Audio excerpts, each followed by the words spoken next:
सरकारच्या एका GR वरून महाराष्ट्रात सध्या पुरता गोंधळ उडाल्याची स्थिती आहे। मराठ्यांना ओबीसीतून आरक्षण देण्याबाबत तीव्र प्रतिक्रिया महाराष्ट्रात उमटतात। सरकार वारंवार GR मुळे कोणावरही अन्याय होणार नसल्याचं सांगतंय, पण तरीही ओबीसी नेत्यांचं मात्र समाधान होत नाहीये।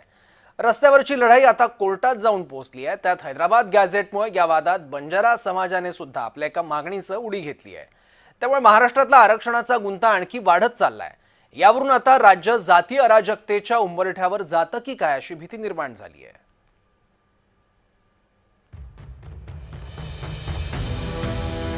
2 सप्टेंबर 2025 मुंबईतल्या आझाद मैदानावर विजयाचा गुलाल उधळला।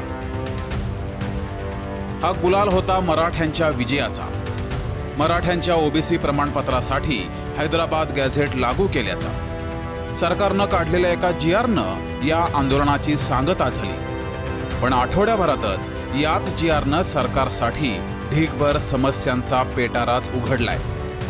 आधी सरकारमधले मंत्री GRच्या विरोधात गेले, मग GRला हायकोर्टात चॅलेंज केलं। ज्या GRनं मराठ्यांना ओबीसीत घातलं त्याच GRनं आम्हाला ST प्रवर्गात घाला असं म्हणत बंजारा समाज रस्त्यावर उतरला।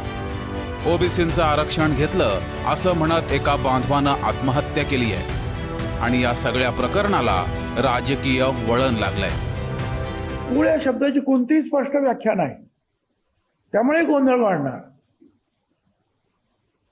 केवळ शपथपत्राच्या आधारे जातीचा निर्णय घेणे हे भारतात कुठेही मान्य नाही। आरक्षणासारख्या संवैधानिक विषयावर अशा प्रक्रियेचा अवलंब करणे धोकादायक आहे आणि म्हणून त्या सगळ्याचा विचार करून 2/9/25चा निर्णय जो आहे त्याच्यातली संदिग्धता दूर करावी किंवा मागे घ्यावा, अन्यथा राज्यामध्ये तणाव आणि अराजकता निर्माण होण्याची शक्यता आहे। हे पत्र आम्ही काल त्यांना दिलेलं आहे। सरकारने जो GR काढलेला आहे तो विचारपूर्वक काढलेला आहे, तो कायदेशीर आहे। हा GR कुठेही ओबीसी समाजावर अन्याय करत नाही। हा GR कोणालाही सरसकट आरक्षण देत नाही। हा GR ज्यांच्याकडे पुरावा आहे, जे खरे पुराव्याने कुणबी आहेत, त्यांनाच सर्टिफिकेट मिळण्याकरता मदत करतो। सरकारच्या निर्णयामुळे सगळे मराठा ओबीसीत येतील अशी भीती ओबीसींना आहे। शैक्षणिक आणि आर्थिक मागासलेपणाचं कारण देत ओबीसींचं राजकीय आरक्षण घेतील असा ओबीसींचा आरोप आहे। संख्येनं प्रचंड असलेल्या मराठ्यांमुळे गावखेड्यात ओबीसी पुन्हा मागे जातील अशीही चिंता ओबीसींना आहे। याच चिंतेतून लातूरमधल्या एका ओबीसी तरुणानं टोकाचं पाऊल उचललंय आणि आत्महत्या केली। ते सारखं म्हणायचं आहे आता आपण कसं करावं, आता आपलं ओबीसी आरक्षण गेलंय, मग आपलं कसं होईल, ह्या लेकराला मी कसं लिहिणं शिकू, मी काय करू। मी म्हणलं बाबा करू कसं बी, आपण करू, दोघं जण मंजुरी करू, कसं बी लिहिणं शिकू। नाही बाबा मंजुरीने होत नाही, आरक्षण असतं तर आपल्याला काही हे सहाय्य झालं असतं, आता मी काय करू। सदा म्हणायचा कुठं बी आरक्षण आलं की म्हणायचा। विजय वडेट्टीवारांनी सरकारच्या GRला या आत्महत्येसाठी जबाबदार धरले। हा GR काढून सरकारने ओबीसीवर अन्याय केलाय। सरसकट ओबीसी मध्ये इतरांना समावेश करून ओबीसीच्या आरक्षणाला धक्का लागणार नाही अशा प्रकारची भूमिका हे सरकार घेऊन दिशाभूल करण्याचं काम चाललेलं आहे। हा आमच्या या तरुणाचं बलिदान म्हणजेच किंवा ही आत्महत्या, याला जबाबदारच मुळात सरकार आहे। तिकडे बंजारा समाजानं सुद्धा हैदराबाद गॅझेटचा वापर करून आम्हाला ST प्रवर्गात आरक्षणाची मागणी केली आहे। यावर बंजारा समाज आक्रमक झालाय आणि सरकारमध्ये असलेल्या धनंजय मुंडेंनीही मुख्यमंत्र्यांना पत्र लिहित बंजारा समाजाच्या मागणीला पाठिंबाही दिलाय। यावरून ST प्रवर्गाच्या आरक्षणाला धक्का लागला तर आम्हालाही रस्त्यावर उतरावं लागेल असं म्हणत नरहरी झिरवाळ यांनी बंजारा समाजाच्या मागणीला विरोध केलाय। सामाजिक एकमेकाविषयीचा जो काही गैरसमज होतो तो तसा खूपच वाईट कारण त्याचा निर्णय हा काय शासन म्हणून शासनाच्या अधीन नाही. शेवटी काही झालं तरी त्याला संविधानाचा आधार घेतल्याशिवाय तर होणार नाही. आणि म्हणून जो बंजारा समाजाच्या संदर्भातला सांगितलं जातं त्या बाबतीत तरी मी आता महाराष्ट्रभरातून आपण का गप्प बसायचं, आपण का गप्प बसायचं, मला आदिवासी म्हणून सांगितलं जातं. त्यावेळेला मी तेच सांगतो बाबा, आपल्याला जर संविधानानं त्या पद्धतीनं जी सूची ठरवून दिलेली आहे त्याच्यात बंजारा समाजाचा संबंध नाही, तर आपल्याला घाबरण्याचा काही संबंधही नाही. आणि जशी जशी वेळ येईल तशी आपण कायदेशीर त्याला उत्तरं देऊ. या सगळ्या गोष्टींमुळे आरक्षणाचा गुंता वाढत चाललाय.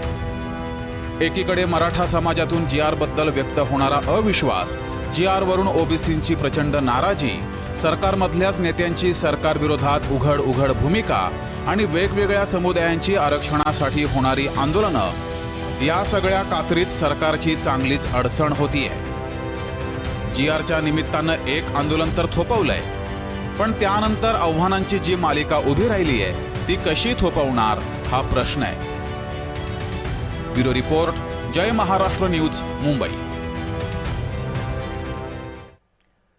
ओबीसी आरक्षणासाठी ज्या भरत कराड यांनी आत्महत्या केली आहे त्यांच्या कुटुंबियांची छगन भुजबळांनी भेट घेतली आहे.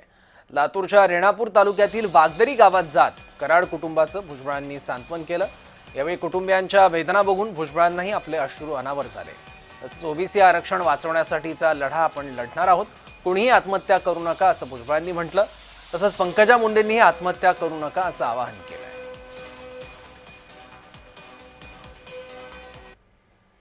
मनगटामध्ये बळ असेपर्यंत माणसांनी लढावं, कंस खाऊन आत्महत्या करू नये असं माझं म्हणणं आहे. आरक्षणासाठी सर्व समाजातील, मराठा समाजातील, ओबीसी समाजातील, कधी कधी शेतकऱ्या ज्या समुदायातील लोकांनी स्वतःच्या अडचणींवर मात करत असताना थकून जाऊन आत्महत्येचं पाऊल उचललेलं आहे.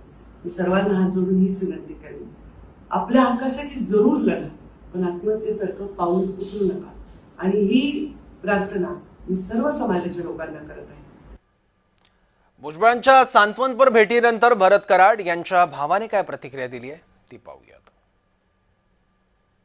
जसं GR काढला होता मराठा समाजासाठी, ते असं म्हणजे GR काढला तेवढं मला बी काही हे सांगता येत नाही. पण ते तेव्हापासून त्यानं सारखं म्हणायचं की ओबीसी आरक्षण गेलं आपलं, आता काय करायचं, कसं करायचं, 4 लेकरं आहे तर कसे हे करायचे, जमीन तर नाही काही नाही, असं एवढंच बोलायचं त्यानं जास्त. मग GR निघाल्यापासून त्यानं लय जास्त मनावर घेतलं.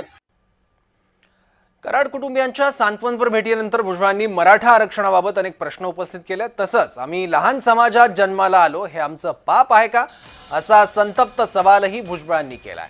त्याचबरोबर मराठा समाजाच्या तुलनेत ओबीसींसाठी दिल्या जाणाऱ्या निधीवरूनही भुजबळांनी सवाल केले आहेत.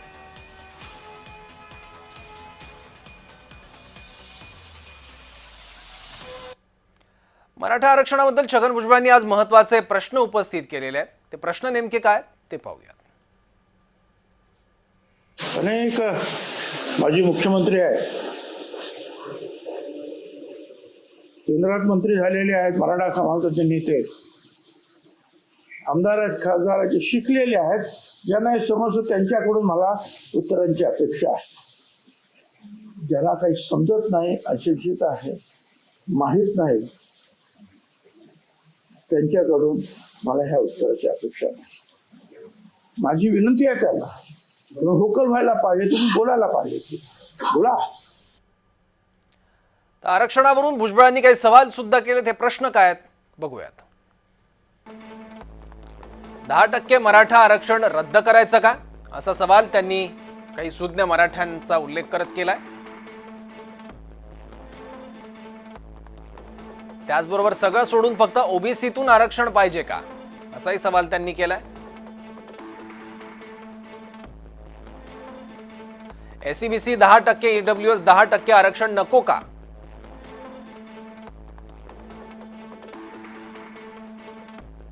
खुल्या प्रवर्गातील आरक्षण नको का असाही सवाल त्यांनी मराठा समाजाला केलाय.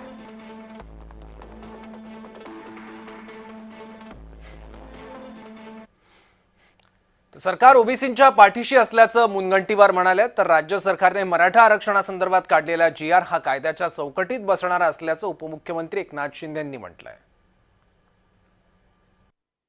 मी सुद्धा मंत्री म्हणून काही वर्ष काम केलं तेव्हा भुजबळ साहेब माझ्या बाजूला बसायचे. हे खरं आहे की ओबीसी समाजासाठी आग्रही भूमिका नेहमी ते मांडायचे. आत्ताही कॅबिनेटमध्ये ते मांडतील, पण आत्ता त्यांची भूमिका जी आहे त्यावर ते जास्त प्रकाश पाडू शकेल. कारण सरकारची भूमिका जी जाणवते ती स्पष्ट आहे आणि मुख्यमंत्री महोदयांच्या अनेक मुलाखतीमधूनही ती भूमिका स्पष्ट झाली आहे की ओबीसी बांधवांच्या आरक्षणाला सुईच्या आग्रा इतकाही धक्का लागणार नाही. मराठा समाजाला आता जे काही कुणबी प्रमाणपत्र देण्याची जो काही जी आर काढलेला आहे, हा जी आर कायदेशीर चाकोरीत बसणारा आणि कायद्याच्या चौकटीत बसणारा आणि या जी आरमुळे ओबीसी समाजाला कुठेही त्याचं नुकसान होत नाही, त्याचा धक्का लागत नाही. ही भूमिका आजही आमच्या सरकारची आहे. सर्व समाजाला सोबत घेऊन पुढे जाण्याची भूमिका आहे. मराठा आरक्षण आणि ओबीसी याबद्दल भुजबळांच्या भूमिकेवर उपमुख्यमंत्री अजित पवारांनी काय प्रतिक्रिया दिली आहे पाहूयात.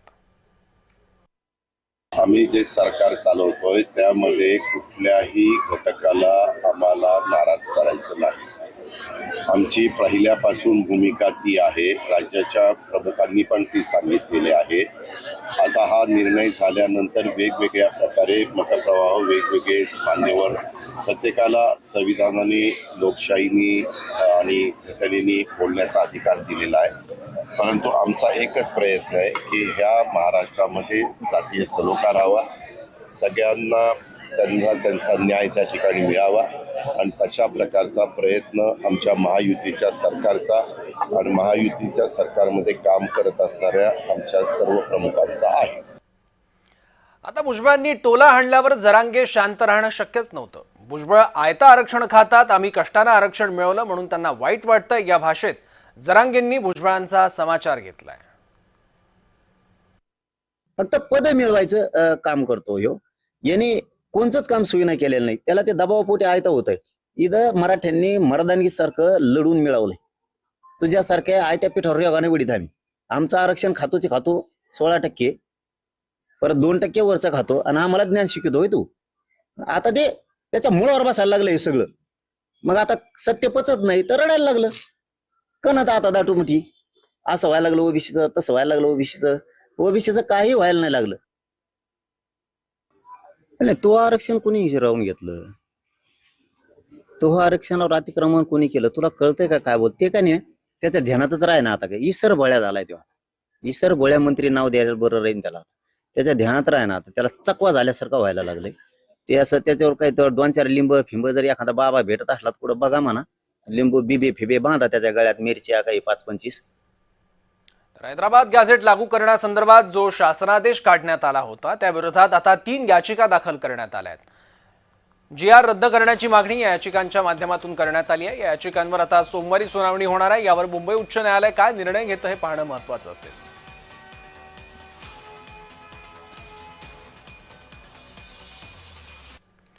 मराठवाड्यातील बंजारा समाजासंदर्भात माजी मंत्री धनंजय मुंडेंनी महत्त्वाची मागणी केली आहे. हैदराबाद गॅझेटनुसार बंजारा समाजाला अनुसूचित जमातींमधून आरक्षण द्या असं पत्र मुंडेंनी मुख्यमंत्री देवेंद्र फडणवीसांना लिहिलं आहे.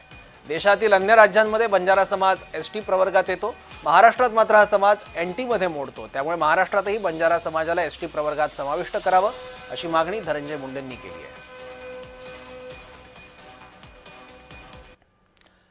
तर धनंजय मुंडेंनी ज्या मागणीसाठी पत्र लिहिलंय त्याच मागणीसाठी बंजारा समाज आज छत्रपती संभाजीनगर शहरात रस्त्यावर उतरला होता.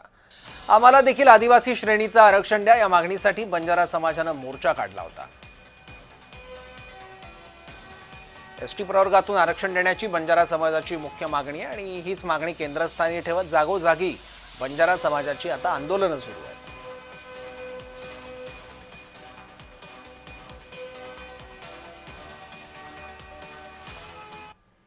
तर संभाजीनगरप्रमाणे हिंगोलीत देखील बंजारा समाजानं मोर्चा काढला होता. जिल्हाधिकारी कार्यालयासमोर बंजारा समाजातील सुरेश राठोड या नागरिकाने आमरण उपोषण सुरू केलं आहे. जोपर्यंत ही मागणी मान्य होत नाही तोपर्यंत आमरण उपोषण करणार असा इशारा या युवकाने दिला आहे.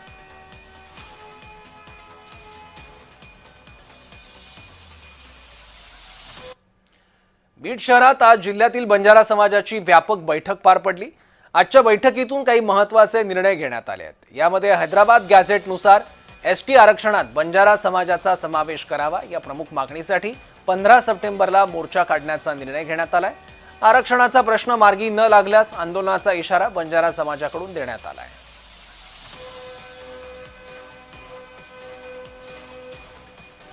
एसटीचं आरक्षण मिळालं पाहिजे ही आमची मागणी आहे. त्याचं कारण एवढंच आहे की हैदराबादच्या गॅझेटियर मध्ये मूळ आमचा बंजारा समाज त्या ठिकाणी स्वातंत्र्याच्या पूर्वीपासून आहे. म्हणजे निजामकालीन स्टेट मध्ये बंजारा समाज तिकडे आणि मराठवाड्यातील 8 जिल्हे महाराष्ट्राला जोडल्यामुळं हा आमचा बंजारा समाज इकडे व्हीजेएनटी मध्ये आला आणि तिथला मूळ म्हणजे तेलंगणा आणि आंध्रा तिथला बंजारा समाज एसटी मध्ये. तर आमची अशी जोरदार मागणी आहे की हैदराबाद गॅझेटियरचा वापर करून त्या धर्तीवर महाराष्ट्रातील बंजारा समाजाला एसटीचं आरक्षण सुरू करावं. बैठक संपन्न झाली. उद्यापासून बीड जिल्ह्यातल्या प्रत्येक तालुक्यामध्ये जाऊन तालुक्यातल्या प्रत्येक तांड्यामध्ये जाऊन लोकांमध्ये जनजागृती केली जाईल आणि 15 तारखेला जो काही जिल्हाधिकारी कार्यालयावरती मोठा मोर्चा आयोजित केलाय त्या आंदोलनाला किमान 50,000 लोक समाज बांधव गोळा होतील असा आमचा उद्देश आहे. बंजारा समाजाची मानसिकता अतिशय सकारात्मक आहे आणि दुसऱ्या बाजूने खतखत आहे की आमच्या हक्काचं आम्हाला मिळालं पाहिजे. आम्ही कोणाच्याही ताटातलं मागत नाही. जसं मराठा ओबीसी वाद चालू आहे या प्रसंगी तसं काही होत नाही. आम्ही मूळ एसटी आहोत. एसटीचा आमचं अंमलबजावणी करा या आरक्षणाची, बाकी काही मागणी नाही आमची. तर बंजारा समाजाची मागणी काय ती आपण बघितली, पण बंजारा समाज एसटी प्रवर्गात जाण्याची मागणी का करतोय तेही आपण जाणून घेऊयात. बंजारा समाजाचा भारतातील विविध राज्यात वेगवेगळ्या प्रवर्गांमध्ये समावेश आहे. कर्नाटक, राजस्थान आणि दिल्लीत बंजारा समाज अनुसूचित जाती म्हणजे एससी प्रवर्गात आहे. आंध्र प्रदेश, तेलंगणा, ओडिशा राज्यांमध्ये बंजारा समाज अनुसूचित जमाती म्हणजे एसटी प्रवर्गात आहे. महाराष्ट्रात मात्र बंजारा समाज विमुक्त जाती संवर्गात आहे. हैदराबाद गॅझेटमध्ये बंजारा समाजाला एसटीचं आरक्षण दिलं होतं. 1960 साली राज्य पुनर्रचना झाल्यावर विदर्भ, मराठवाड्याचा महाराष्ट्रात समावेश करण्यात आला. त्यानंतर बंजारा समाजाचं एसटी मधून विमुक्त जाती संवर्गात रूपांतर करण्यात आलं. यामुळे महाराष्ट्रात बंजारा समाजाला एसटी प्रवर्ग आरक्षणाचा लाभ घेता येत नाही. म्हणूनच आम्हाला पुन्हा एकदा एसटी प्रवर्गाचं आरक्षण लागू व्हावं अशी बंजारा समाजाची मागणी आहे.